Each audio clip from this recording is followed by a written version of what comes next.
met Laybourne, and he told me that Bible class was not really important to him. He could do study on his own. So I'll let you be the judge of whether adult Bible class is important or not. Here is Laybourne Udall. Good evening, brethren and sisters. I'm so happy to be able to speak to you this evening about a topic that I think is very important. And that is the fact that some so-called preachers, some so-called ministers will speak about the good book, but they'll take everything out of context, which leads to immortality. Rampant immortality in our world today. But I know the good book from cover to cover, from generations on down to resolutions. My favorite part being the New Testament with its books of Galatians and Philippians. And right in between those two, the book of First and Second Parables. And I want to speak to you a passage from Second Parables chapter 2, and a story that I'm sure you've heard before, but perhaps haven't heard out of in context. And it goes something like this. Verse 1, it says, "And it came to pass in those days, there was a man on his way from Jerusalem down to Jericho, and he fell among thieves, and great was the fall thereof. For it was heard throughout all the land, and he fell for 40 days, and for 40 nights. And while he was fallen, it commenced to rain. And it rained now, brethren and sisters, for 40 days and for 40 nights. And the rain caused thorns to grow up. And the thorns choked some of them thieves, but some of them thieves survived because they had itching ears.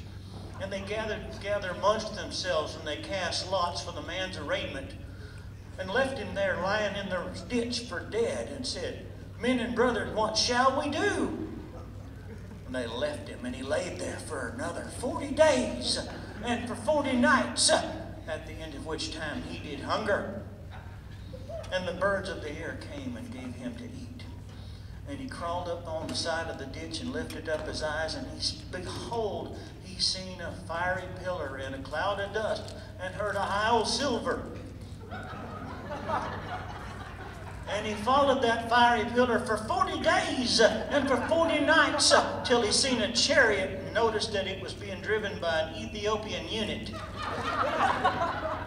And he run and joined himself under that chariot, and seen that he was reading a road map. And he says, 'Understandest thou what thou readest?'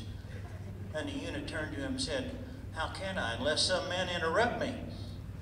And noticed that the man was naked, and hollered out in a loud voice, 'What manner of man is this?' But the man said, 'Clearly I must see what thou must do. Thou must arise, take up thy bed, and sell it.' And the eunuch was about to go on his way rejoicing, when the chariot hit a bump, and he flew up in the air, and his hair caught in the branches of a barren fig tree. And he hung up there for 40 days and for 40 nights. And news of this man spread throughout all the land, and multitudes did come to see him. And one day it came to pass that 10 blind leopards was walking down the road. And while they were yet afar off, he said, 'Halt, do not marvel. Go thou and do likewise.' So they turned around and fell in the ditch. And ain't but one of them blind leopards come back and thanked him now, and just left him hanging up there, till Delilah come along with her scissors sharper than her two-edged sword, and cut him down. And he fell, but he fell on stony ground. And he laid there, until a more convenient season. And then he lifted up his eyes, and behold, he seen Jerusalem in the distance, and he's pitched his tent toward it. And while he was yet on the outskirts of the town, he seen Jezebel hanging out of a window like a city that would not be hid. And he turned to the multitude and said, 'Go up there and fling her down.' So they went up there and fling her down. He turned to them yet another time. He said, 'Go up there and fling her down.' So they hauled her up there, and they flung her down. He turned to them yet another time, and he said, 'Go up there and fling her down.' And one of them said, 'Master, how many times shall we fling her down?' And he he said, yea, verily, 70 times 7 shalt thou fling her down. And they've done it now. They've done it. And of the remnants, they picked up 12 baskets.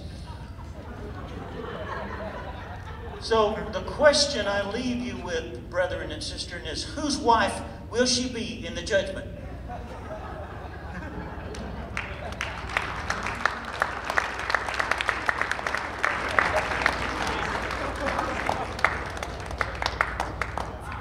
So, we will not ever say that Leyborn Hewitt was of noble character like the Thessalonians, who diligently searched the Scriptures. So, Bible class, as leaders, encourage those you come in contact with.